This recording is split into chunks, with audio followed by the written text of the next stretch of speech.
ನಾನೊಂದು ಸಲ ಇಂಡಿ ತಾಲೂಕಿನೊಳಗೆ ಪ್ರವಚನಕ್ಕೆ ಹೋಗಿದ್ದೆ 20 ವರ್ಷಗಳ ಹಿಂದೆ.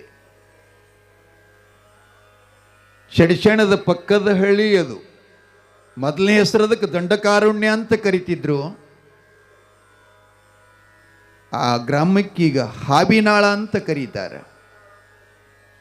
ಅಲ್ಲಿ ಅಕ್ಕಸಾಲಿಗ ಸಮಾಜದ ಒಬ್ಬ ಬಸಣ್ಣವರ ಕಾಲ ಸೊನ್ನಲಗಿರಿ ಶಿವಯೋಗಿ ಸಿದ್ದರಾಮರ ಅನುಯಾಯಿ, ಗುಟ್ಟಿನ ಮನುಷ್ಯ. ಸಿದ್ದರಾಮೇಶ್ವರರು ಏನಾದರೂ ಅಂತರಾಳದಲ್ಲಿರ್ತಕ್ಕಂಥ ವಿಷಯ ಹೇಳಬೇಕಾಗಿತ್ತು ಅಂತಂದ್ರೆ ಹಾವಿನಾಳ ಕಲ್ಲೈನ ಹೊರತು ಯಾರ ಮುಂದೆ ಕೂಡ ಹೇಳ್ತಾ ಇದ್ದಿತ್ತಿಲ್ಲಂತ. ಹಾವಿನಾಳ ಕಲ್ಲೈನಿಗೆ ಜಗದ್ಗುರು ರೇವಣ ಸಿದ್ದೇಶ್ವರರ ಸಂಜಾತ ರುದ್ರಮುನಿ ಶಿವಾಚಾರ್ಯರಿಂದ ಗುರುದೀಕ್ಷೆಯಾಗಿತ್ತು. ಅವರು ಸಣ್ಣವರಿದ್ದಾಗನ ಮಾತು ಹೇಳಕತ್ತೀನಿ. ಅದಕ್ಕಾಗಿ ದಯವು ಬೇಕು ಸಕಲ ಪ್ರಾಣಿಗಳಲ್ಲಿ, ದಯವಿಲ್ಲದ ಧರ್ಮದಾಬೋದಯ್ಯ. ಇದು ಒಂಥರ ಎಲ್ಲ ಈ ಪ್ರವಚನ ಮತ್ತು ಹೇಳೋದು ಕೇಳೋದು ಸುಮ್ಮನೆ ಟೈಮ್ ಪಾಸ್ ಆಗ್ಲಿಕ್ಕೈತದ. ಆದರೆ ನಿಜವಾಗಿ ಆಚರಣೆಯೊಳಗಿಲ್ಲ. ಆಚರಣೆಗೆ ಬರಬೇಕು. ಕೇಳಿದ್ದನ್ನದ ಅನುಕರಣೆ ಮಾಡ್ಕೋಬೇಕು. ಅದನ್ನು ಸ್ವಲ್ಪ ಸ್ವಲ್ಪ ನಾವು ಬದಲಾಗಬೇಕು ಜಗತ್ತಿನೊಳಗೆ. ಹಾವಿನಾಳ ಕಲ್ಲಯ್ಯನವರು ಅಕ್ಕಸಾಲಿಗ ಇದ್ದ, ಚಿಕ್ಕವನಿದ್ದ, 10-12 ವರ್ಷದ ಮಗ. ಅಲ್ಲಿ ಒಂದು ಮಠ ಇತ್ತು, ಕಲ್ಮಠ ಅಂಥೇಳಿ. ಆ ಮಠಕ್ಕೆ ಗುರುಗಳ ಸನ್ನಿಧಾನ, ಅಧ್ಯಾತ್ಮ ಚಿಂತನೆ ಮಾಡ್ಲಿಕ್ಕೆ ಹೋಗ್ತಿದ್ದ. ಮನೆಗೆ ಬರ್ತಿದ್ದ. ಏಕೈಕ ಪುತ್ರ. ಮತ್ತು ಆ ಗ್ರಾಮದಲ್ಲಿ, ಹಾವಿನಾಳ ಗ್ರಾಮದಲ್ಲಿ ಕಲ್ಮೇಶ್ವರ ದೇವಸ್ಥಾನ ಅಂತಿದೆ, ಬೋರಿ ಹಳ್ಳ ದಂಡಿ ಮೇಲೆ. ಚಡ್ಚಣ್ಣ ಹಳ್ಳಿ ಏನದಲ್ಲ, ಆ ಹಳ್ಳ ಅಲ್ಲಿಂದ ಹೋಗ್ತದ್ರಿ. ಆ ಹಳ್ಳ ಮೂಲದ್ರ ಎಲ್ಲಿ ಉಗಮ ಆಗ್ಯದಂದ್ರೆ ಮುತ್ಸುಂಡಿ ಧರೆಪ್ಪನ ಬಲ್ಲಿ ಆಗ್ಯದ್ರಿ, ಮ್ಯಾಲ್ಕ್ ಜತ್ ತಾಲೂಕಿನೊಳಗೆ. ಅವರು ಕಲ್ಮೇಶ್ವರ ದೇವಸ್ಥಾನದ ಅರ್ಚಕರು. ಪೂಜೆ ಮಾಡ್ತಿದ್ದ. ಆ ಕಲ್ಲೈಗೆ ಲಿಂಗ ಪೂಜೆ ಮಾಡ್ತಿದ್ದ, ಮುಂದೆ ಮುಖ ಮಾಡಿಕೊಂಡು ಲಿಂಗ ಪೂಜೆ ಮಾಡ್ತಿದ್ರು. ಆ ಲಿಂಗ ಪೂಜೆ ಮಾಡಿ ಭಸ್ಮಲೇಪನ, ಪತ್ರಿ ಪುಷ್ಪಾದಿಗಳ ಲೇಪನ, ಧೂಪ ದೀಪ ಬೆಳಗ್ತಾ ಇದ್ದ. ಹಿಂಗೆ ಬರೇ ಮೈಲಿ ಕೂತ್ಕೊಂಡಿದ್ದವ, ದಿಗಂಬರಾಗಿ ಪಂಜಿ ಇತ್ತು. ಅವ ಮುನ್ನೋಡಿ ಪೂಜೆ ಮಾಡಾಗ ಹೊರಗಿಂದ ಒಂದು ಕರಿನಾಗರ ಹಾವು ಆ ಗುಡಿ ಒಳಗೆ ಬಂದು ಅವೇನು ಪೂಜೆ ಮಾಡ್ತಿದ್ನಲ್ಲ ಕಲ್ಲಯ್ಯ, ಅವನು ಡುಬ್ಬಕ್ಕೆ ಹೋಗಿ ಹರಿತಂತ್ರಿ. ಹೆಡೆ ಎತ್ತಿ ಹರಿತು. ಆದ್ರೆ ಅವ ಹೊಳ್ಳಿ ನೋಡಲಿಲ್ಲ. ಪೂಜಾದೊಳಗವ ಬೆರೆತಿದ್ದ, ಒಂದಾಗಿದ್ದ ಶಿವನಲ್ಲಿ. ಆ ಬಳಿಕ ಅವ ಪೂಜೆ ಮಾಡ್ತಾನೇ ಇದ್ದ. ಅವನಿಗೇನು ನಾಗರ ಅವ ಹರಿತ್ ನೋಡ್ರಿ, ಕಸ್ತ್ ನೋಡ್ರಿ, ಕಳಿತ್ ನೋಡ್ರಿ, ಆ ಹಾವ ಸತ್ತು ಬಿಡ್ತಂತ. ಆಶ್ಚರ್ಯ ಅನ್ನಿಸ್ತದಲ್ರಿ. ಹಾವು ಕಡ್ದವ್ರು ಯಾರ್ಯಾರು ಉಳಿತಾರೇನಪ್ಪ? ಕಡ್ದ ಹಾವ ಸಾಯ್ತದಂದ್ರೆ ಯಾಕೆ ಗೊತ್ತಾ? ಅವ ಪೂಜೆ ಯಾರ್ದು ಮಾಡಕತ್ತಿದ್ದಾನೆ? ಕಲ್ಮೇಶ್ವರ. ಕಲ್ಮೇಶ್ವರ ಅಂದ್ರೆ ಯಾರಪ್ಪ? ಆ ನೀಲಕಂಠ. ನೀಲಕಂಠ ಅಂದ್ರೆ ಯಾರಪ್ಪ? ಆ ಊರಿಗೆ ಅವನಿಗೆ ಹಾವು ಕಡ್ದದ್ದಕ್ಕಾಗಿ ಶರ್ಪಸಾಗರ ಅಂತ ಹೆಸರಿತ್ತು. ಹಾವ ಪ್ರಾಣ ಬಿಡುತ್ತು. ಒಬ್ಬ ಅಮ್ಮ ಬಟ್ಲಾಗ ಅಕ್ಕಿ ಹಾಕೊಂಡು ಕಲ್ಮೇಶ್ವರ ದೇವಸ್ಥಾನಕ್ಕೆ ನಮಸ್ಕಾರ ಮಾಡಿ ಬರಬೇಕಂತ ಸೋಮವಾರ ರಭಸ್ತಿಂದ ಬರ್ತಾ ಇದ್ಲು. ಅಪ್ಪನ ಗುಡಿ ಒಳಗೆ ಪ್ರವೇಶ ಮಾಡಿದ್ಲು. ಅದನ್ನು ಕೂಡ ಹೇಮಾಡಿ ಪಂಥದ ದೇವಸ್ಥಾನ ಅದ, ದೊಡ್ಡ ದೊಡ್ಡ ಕಲ್ಲು. ನಮ್ಮ ಗವಿ ಐತಲ್ಲ ಹಿಂದ್ಗಡೆ, ಹಿಂಗನ ಬಂದು ಕಮ್ಮಿದೆ. ಅಲ್ಲಿ ಆಕಿ ಬಂದು ಗುಡಿಯಾಗ ಗರ್ಭಗುಡಿ ಬಾಗಲದೊಳಗೆ ಬರ್ತಾ ಇದ್ಲು. ಹಾವ ನೋಡಿದ್ಲು. ಅವನ ಡುಬ್ಬದಾಗ ಧಾರಾಕಾರವಾಗಿ ರಕ್ತ, ಕರಿ ರಕ್ತ ಹರಿತಾ ಇತ್ತು. ಇವ ಹಂಗೆ ಪೂಜೆ ಮಾಡ್ತಾನೇ ಇದ್ದ. ಎಮ್ಮ ಹೆಣ್ಮಕ್ಕಳು ಗಾಬರಿ ಆದ್ಲಿಕ್ಕೆ, ಅಯ್ಯೋ ಏನು ಆಶ್ಚರ್ಯ, ಹಾವ ಹರಿದೈತಿ, ಹಾವ ಸತ್ತೈತಿ, ಅವ ಪೂಜೆ ಮಾಡಕತ್ತೇನಲ್ಲ ಅಂದಕ್ಕಿನ ಅಕ್ಕಿ ಬಟ್ಲ ಹೊಸ್ತಲ ಮ್ಯಾಗಿಟ್ಟು ಕಲ್ಲಯ್ಯನವ್ರ ಮನೆಗೆ ಬಂದು ಅವ್ರ ಅಮ್ಮಗೆ ಏಮ್ಮ ಅಂತ ಕೂಗ್ತಾ ಬಂದ್ಲು. ಯಾಕೆ ಬೇ ಅಂತ ಕೇಳಿದ್ಲಿಕ್ಕೆ, ಏನಮ್ಮ ಎಂಥ ನಿನ್ನ ಮಗಾರೇ, ಅಲ್ಲ ಕಲ್ಮಪ್ಪನ ಪೂಜೆ ಮಾಡಕತ್ಯಾನ, ಕರಿನಾಗರ ಹಾವು ಬಂದು ಡುಬ್ಬದಾಗ ಹರಿದೈತಿ, ರಕ್ತ ಹರಿದು ಹೆಪ್ಪಗಟ್ಟೈತಿ. ಆದ್ರೆ ಅವ ಪೂಜಾ ಮಾಡ್ತಾನೆ ಇದ್ದಾನೆ, ಅವನಿಗೆ ಕಡದ ಹಾವ ಸತ್ತೈತಿ ಅಂತ ಹೇಳಿದಾಗ ಹಡದ ತಾಯಿಗೆ ಹೆಂಗಾಗ್ಯದಂದ್ರೆ, ಈಕಿ ಮಗನ ಸತ್ತದ ನೋಡ್ಯಾಳು, ಹಾವು ಸತ್ತದ ನೋಡ್ಯಾಳು ಗೊತ್ತಿಲ್ಲ ಅಂಥೇಳಿ ರೊಟ್ಟಿ ಬಡಿತಾ ಇದ್ಲು. ಬಿದ್ದು ದಿಗ್ ದಿಗ್ ದಿಗ್ ದಿಗ್ ದಿಗಿ ಗೋಡಿಗೆ ಓಡಿ ಬಂದು, ಯಪ್ಪಾ ಕಲ್ಲಯ್ಯ, ಏ ಕಲ್ಲಯ್ಯ ಅಂತ ಕೂಗುತ್ತಾ ಇದ್ದಾಳ. ಪೂಜೆ ಮಾಡೋದು ಬಿಟ್ಟು ಹೊಳ್ಳಿ ನೋಡಿದೆ. ಏನು ಬೇ, ನಿನಗೆ ಗೊತ್ತಾಗಲ್ವಾ, ನಾನು ದೇವ್ರ ಪೂಜೆ ಮಾಡ್ಲಕತ್ತೀನಿ, ಭಂಗ್ ಮಾಡ್ತೀಯ? ಏನು ದೇವ್ರ ಪೂಜಾರೋ ನಿನ್ನ ಪೂಜಾ? ಅಲ್ಲಿ ನೋಡೋ ಮಾರಾಯ, ನೀನು ಪೂಜೆ ಮಾಡಾಗ ಹಾವು ಕಡ್ದು ಸಹಿತ ಹೆಸರಿಲ್ಲಲ್ಲೋ ನಿನಗೆ, ನಿನಗೇನ ಖಬರಿಲ್ಲಲ್ಲೋ, ಹಾವನ ಸತ್ತೈತಿ, ನೀವು ಉಳಿದಿಯಲ್ಲ. ಎಂಥ ಮಗ ಹುಟ್ಟಿದೀವ ನನ್ನ ಹೊಟ್ಟಿಲೆ ಯಪ್ಪ. ಕನ್ನಡ ನಾಡು ಬಸವಣ್ಣನ ನಾಡು, ಇದು ಢೋರ ಕಕ್ಕಯ್ಯನ ನಾಡು, ಅಂಬಿಗಾರ ಚೌಡಯ್ಯನ ನಾಡು, ಮಾದರ ಚೆನ್ನಯ್ಯನ ನಾಡು, ಮೇದಾರ ಖೇತಯ್ಯನವರ ನಾಡು, ಐದಕ್ಕಿ ಮಹಾರಾಯ ಲಕ್ಕಮ್ಮನ ನಾಡು, ಕಾಶ್ಮೀರ ದೇಶದ ಮಹಾರಾಜ್ ಮರುಳಶಂಕರ ದೇವರ ನಾಡು. ಇಂಥ ನಾಡಿನೋಳ್ ನಾವೆಲ್ಲ ಇದ್ದು ಅಪ್ಪ ಬಸವಣ್ಣನವರು ದೇಶ ವಿದೇಶದಿಂದ ಅಲ್ಲಮಾದಿ ಪ್ರಭುಗಳ ಶೂನ್ಯ ಸಿಂಹಾಸನಾಧೀಶನನ್ನಾಗಿ ಮಾಡಿ ಅನುಭವ ಮಂಟಪದೊಳಗ ದಯವಿಲ್ಲದ ಧರ್ಮ ಯಾವುದು ಅಂತ ಘೋಷಣೆ ಮಾಡ್ಯಾರ ಮಗ. ಸಕಲ ಪ್ರಾಣಿಗಳ ಮೇಲೆ ದಯೆ ತೋರ್ಬೇಕಂತಾರ ಮಗ. ನಿನಗ ಕಡದ ಹಾವನ ಸತ್ತೈತಿ ಪರವಾಗಿಲ್ಲ, ಆದ್ರೆ ನೀ ಪೂಜಾ ಮಾಡಿದ್ದು ನಿನಗೆ ಪರಮಾತ್ಮನ ಕೃಪಾ ಆಗ್ಬೇಕಾಗಿತ್ತು ಅಂತಂದ್ರೆ ಸತ್ತ ಹಾವಿಗೆ ಪ್ರಾಣ ಕೊಡಬೇಕು ನೀನು. ತಾಯಿ ಮಗನಿಗೆ ಹಿಂಗಂತ ಆಗಲೇ ನೀ ಪೂಜಾ ಮಾಡಿದ್ದು ಸ್ವಾರ್ಥಕತೆಯಾಗುತ್ತದೆ. ಆ ಹಾವನ್ನ ಜೀವಂತಪಡಿಸಪ್ಪ, ಆ ಪ್ರಾಣಿಯನ್ನೇ ಹಿಂಸ ಮಾಡಬಾರ್ದು. ಹಿರಿಯರು ಏನು ಹೇಳ್ತಾರೆ ಗೊತ್ತೇನು? ವಿಷ ಎರೆದವರಿಗೆ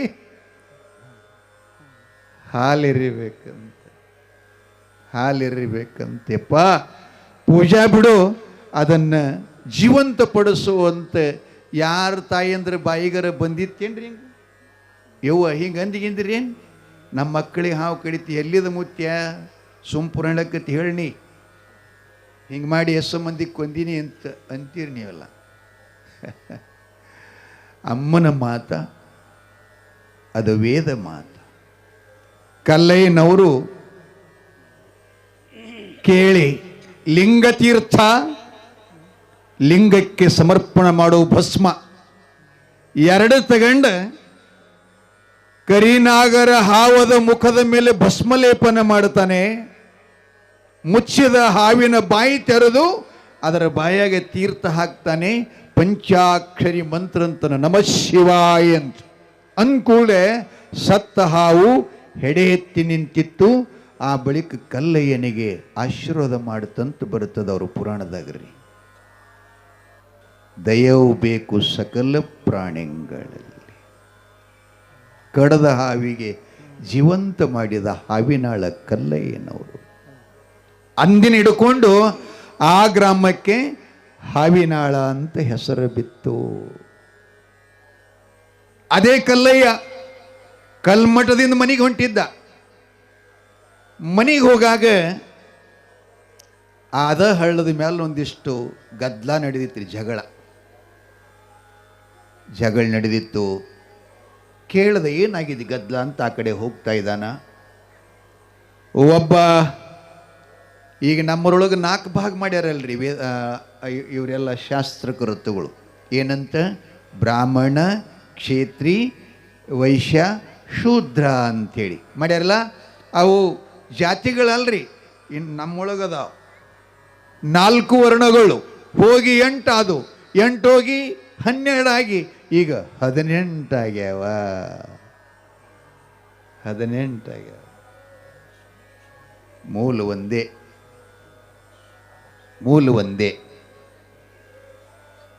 ಅದು ಇದು ಬ್ರಾಹ್ಮಣ್ರಿ, ಇವೆರಡು ತೋಳುಗಳು ಕ್ಷೇತ್ರಿ, ಪಟ್ಟಿ ವೈಶ್ಯ, ಪಾದ ಶೂದ್ರ. ಇಂಥ ಶೂದ್ರ ಜಾತಿ ಅವಂತ. ನಮ್ಮ ಜಾತಿ ಅಂತೀವಲ್ಲ, ನಿಮ್ಮ ಕಿಳಂಗೆ ಹೇಳ್ಬೇಕಾದ್ರೆ ಹಂಗೆ ಹೇಳ್ಬೇಕಾಗ್ತದೆ. ಶೂದ್ರ ಜಾತಿ ಅವ ಆ ಹಳ್ಳದ ದಂಡಿ ಮೇಲೆ ಆಕಳ ಮೈಸ್ಕೋತ್ ನಿಂತಿದ್ನಂತ. ಬ್ರಾಹ್ಮಣಂದಲ್ಲ ಮೊದಲು. ಆ ಬ್ರಾಹ್ಮಣ ಜಾತಿಯ ಓಣ್ಯಾಗಿನ ಮಕ್ಕಳು 10, 9 ಇಷ್ಟು ವಯಸ್ಸಿನ 6-7 ಮಕ್ಕಳೆಲ್ಲ ಹರಿಯುವ ನೀರಿನೊಳಗೆ ಸ್ನಾನ ಮಾಡ್ತಿರಂತ. ಅದರಾಗ ಒಬ್ಬ ಹುಡುಗ ಈಜು ಬರಲಾರ್ದವ ಇದ್ದ. ಅವ ಮಡುವಿನ ಸೆಳವಿಗೆ ಸಿಕ್ಕು ನೀರಾಗ ಮುಣಿಗಿ ಹೋಗ್ತಿದ್ದ. ಆ ಹುಡುಗರು ನೋಡಿದ್ರು. ಅವರೆಲ್ಲ ಚೀರಾಡಕ್ಕೆ ಶುರು ಮಾಡೋದು. ಸತ್ತೋ ಯಪ್ಪ ಅಂತ ಚೀರ್ಕತ್ತು. ಇವ ಆಕಳ ಮೈಸಿದ್ದ, ನೋಡ್ದ, ಅಯ್ಯಯ್ಯೋ ಏನಪ್ಪ ಇನ್ನು ಹ್ಯಾಂಗೆ ಮಾಡಲಿ ಅನ್ಕೋತ ಅವನಿಗೆ ನೆನಪಾತು, ದಯವು ಬೇಕು ಸಕಲ ಪ್ರಾಣಿಗಳಲ್ಲಿ.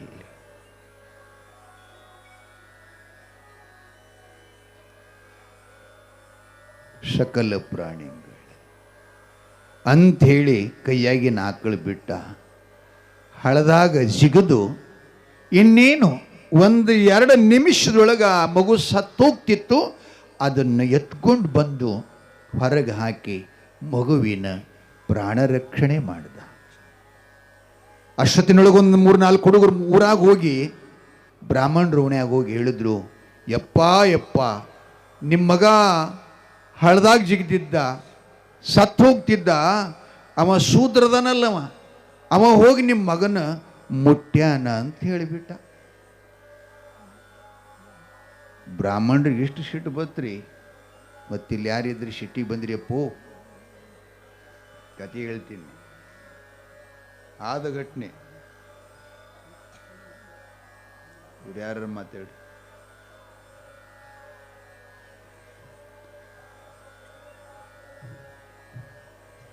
ಪುರಾಣ ಹೇಳಗತ್ತಾರ ಅಂತ ಹೇಳ್ರಿ.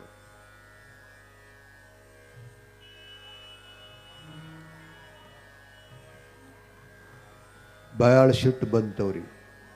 ನಮ್ಮ ಬ್ರಾಹ್ಮಣರ ಮಗನಿಗೆ ಮುಟ್ಟ್ಯ, ನಾವು ಶೂದ್ರ ಮಗ ಏನು ತಿಳ್ಕೊಂಡ ನಮಗೆ?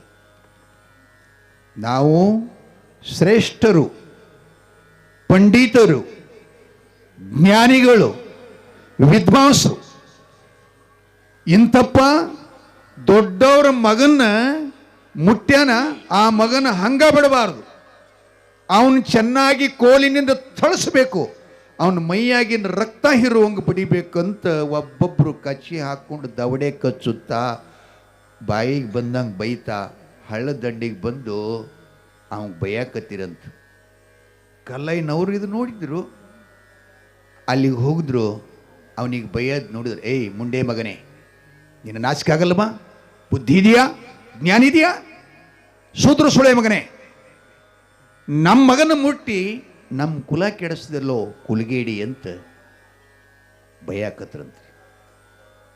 ಆ ಬಳಿಕ ಕಲ್ಲಯ್ಯನವರು ನೋಡಿ ಗಾಬರಿ ಆದ್ರು.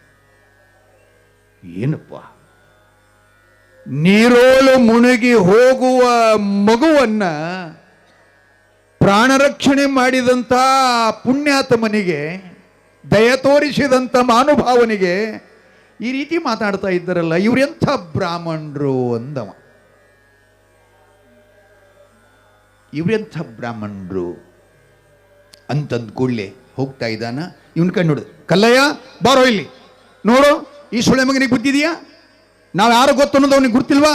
ನನ್ನ ಮಗಳನ್ನ ನೀರಾಗ ಮುಳುಗಾಗ ಹೋಗಿ ಮುಟ್ಟ್ಯಾನಿವ, ನಮ್ಮ ಕುಲ ಕೆಡಿಸ್ಯಾನಿ.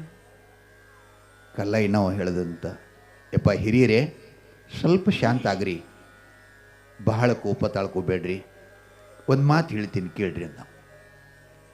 ಹೌದು, ನಿಮ್ಮ ಮಾತು ಸತ್ಯ. ನಿಮ್ಮ ಮಗ ನಾವು ಮುಟ್ಟಿದ ಬಳಿಕ ನಿಮ್ಮಲ್ಲಿ ಶೂದ್ರತನ ಬಂತು ಅಂದ ಬಳಿಕ ಅವ ನಿಮ್ಮ ಮಗ ಅವನ ಮುಟ್ಟನಲ್ಲ, ಮತ್ತು ಅವ ಬ್ರಾಹ್ಮಣ ಆಗ್ಬೇಕಲ್ಲೀಗ. ನಿಮ್ಮ ಮಗನ ಸ್ಪರ್ಶದಿಂದ ಇವ ಬ್ರಾಹ್ಮಣ ಆಗಬೇಕು, ಅವ ಶೂದ್ರ ಆಗಬೇಕು. ನೀನು ಅವನಂಗೆ ಹೇಳ್ತೇನೆ, ನಾವು ಮುಂಡೆ ಮಗನೇ, ನೀನು ಅವನ ಪಾರ್ಟಿನಿದ್ದೀನಿ, ನಾ ಯಾರ ಪಾರ್ಟಿ ಅಲ್ರಿ ಸಾಹೇಬ್ ಹಿರಿಯರಂತಂದು ನಾವು. ಯಪ್ಪ, ಹರಿದು ಹೋಗುವ ನೀರಿನೊಳಗೆ ಮುಳುಗಿ ಹೋಗುವಂಥ ಮಗನನ್ನು ಎಬ್ಬಿಸಿದ್ದು ಇದು ಮಹಾಪಾಪೇನ್ರಿ, ಏನು ಪುಣ್ಯಾರಿ ಅಂತ ಕೇಳ್ತಾ ನೀವು? ಅಲ್ಲ, ನಿಮ್ಮ ಬ್ರಾಹ್ಮಣತ್ವಕ್ಕೆ ಏನನ್ಬೇಕು?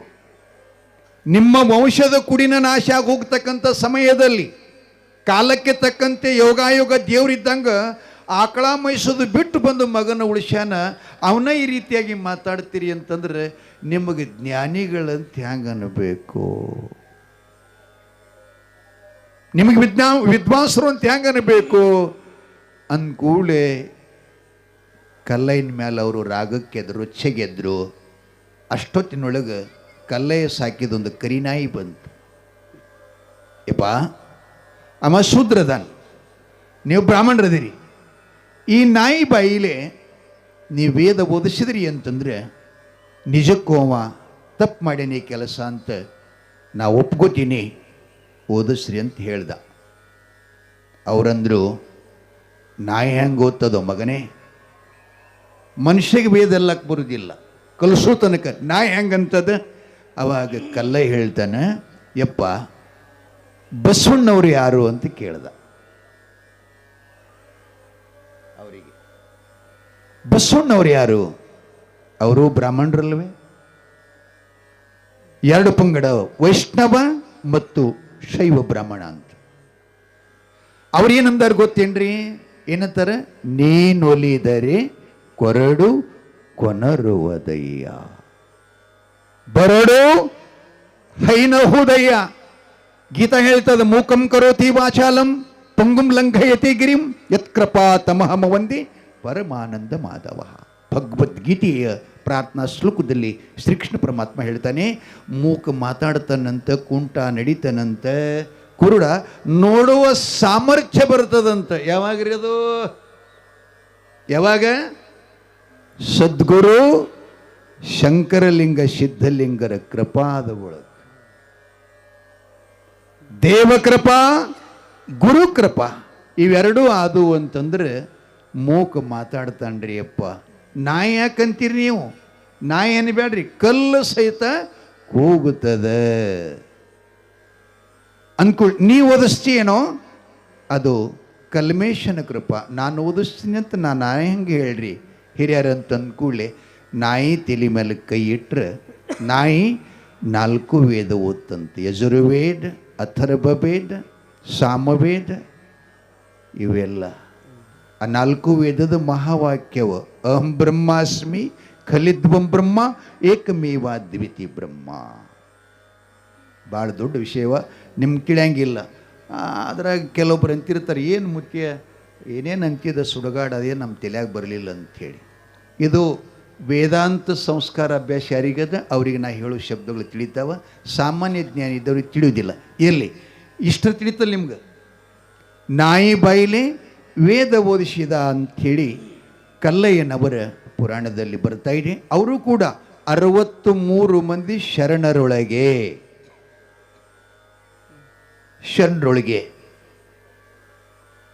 ದಯವಿಲ್ಲದ ಧರ್ಮ ಯಾವ?